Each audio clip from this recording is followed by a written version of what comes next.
Hi, I'm Brian Denyer, editor of AV News and presenter of this series of podcasts from ISE 2019. Today I have with me, I have Mary Delaries Norris, who is VP EMEA for Oblong, and I also have Robin van Merven, but I'm going to leave him to introduce himself because I have no idea what his new job title is. Many of you will be familiar as the European arm of Crestron. That will continue, but in a new corporate identity. So, Robin, would you like to explain what the new business will be called and how it will be different from what you had before? Well, thank you very much for the invitation for coming here today, Brian. For us, actually, in a nutshell, it's business as usual. And I'm going to just reiterate what that exactly means. It's the company's been distributing Crestron exclusively, only Crestron, for the last 32 years. And it was started up as Future Vision Marketing in 1987, because I looked at the timeline, it's quite phenomenal. And as the company grew and grew and grew, in 1994 we became Crestron EMEA International, whatever you call it. But we actually were at the face of it. We were seen in the market as Crestron, as the manufacturer. And as the company grew over the last 20-something years after that, it really was a massive undertaking. It was a complex organization, huge levels of inventory we were carrying. We were paying our main supplier, Crestron, perfectly on time. But then we had to bridge the gap with the customers because they're not so easily to pay, because of course they are also under their time constraints and payments from their customers, because there's so many steps in the whole process.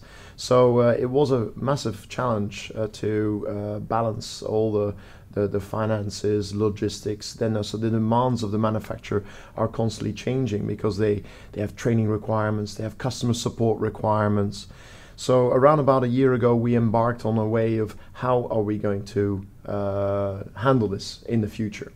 Do we remain a distributor? Do we become part of the Crestron family?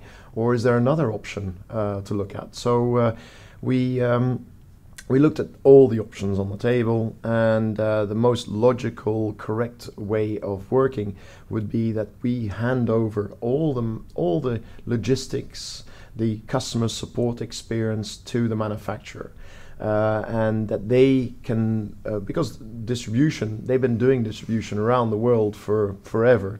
The only one left was Europe, and then looking at all the financial requirements from that, it's better that it was handled by the manufacturer, because then they can manage the inventory levels much easier than we can. They can look at the support, that it reflects the same level of support, consistent support throughout the world. And we would then become the sales agent for Crestron. So everything in the entire EMA, my team, just like forever, there's 120 people which are focused only on the Crestron sales efforts.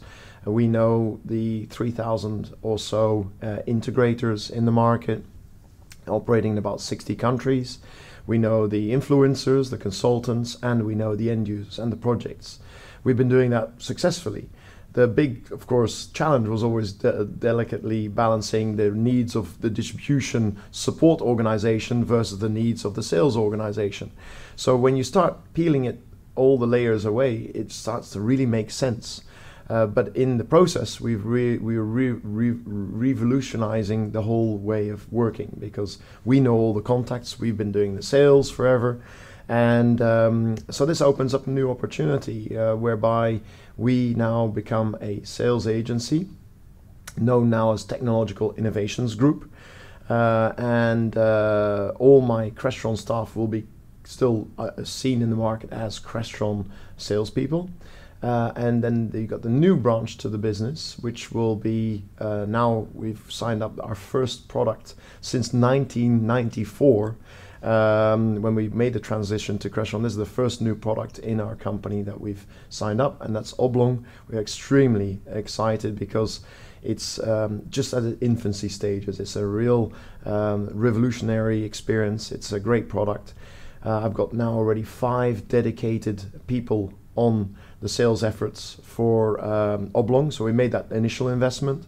Our Crestron sales team are totally briefed on what the mission is going forward, and there's going to be a lot of cross-pollination between all our efforts on the Crestron side flowing over to the efforts for Oblong.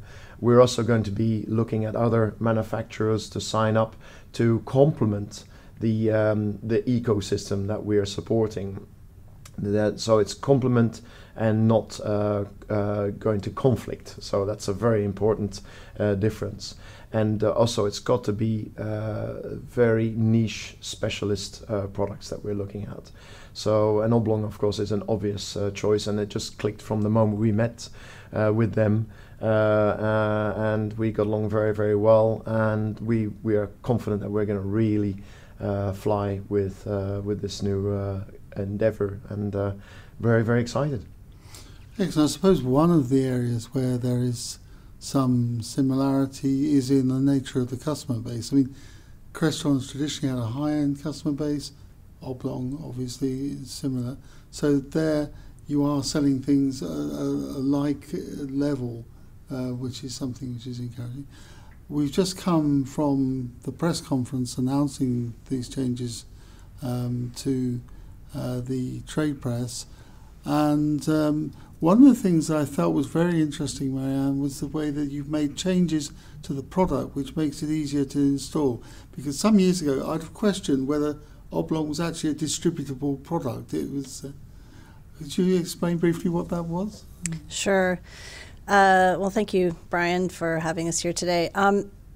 We have focused at Oblong to really make it as easy as possible for customers to have a mezzanine experience.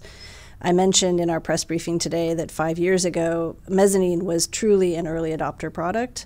You needed a massive server closet and racks and cables galore and intervention in the ceiling in order to have the Minority Report sort of spatial tracking. And today, the mezzanine experience can be had with just an appliance that fits in the palm of your hand.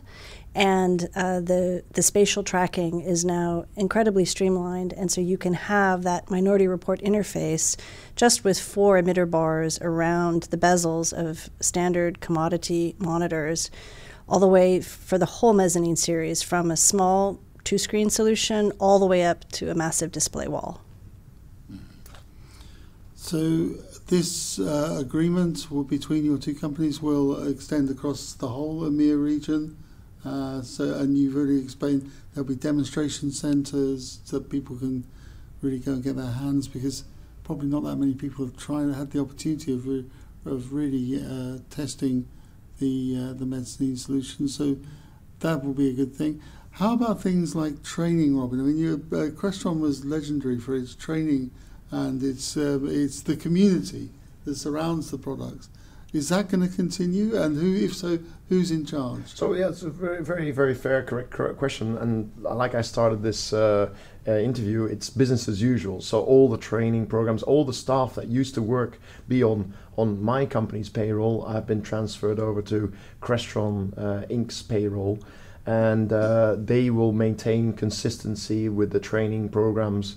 And the customer support experience, the repairs, the logistics, all that has been handled by them. So I'm even confident that the experience will even get better. Mm-hmm. I think it's fair to say that this is probably one of the more important announcements that are likely to emerge at ISE. And I thank you both for taking time out. Well, it must be a busy morning with everybody wanting to talk to you to come and do this podcast. But we'll try and get it out quickly, and then people may come and ask more questions directly. Thank you. Thank you, Brian. Thank you.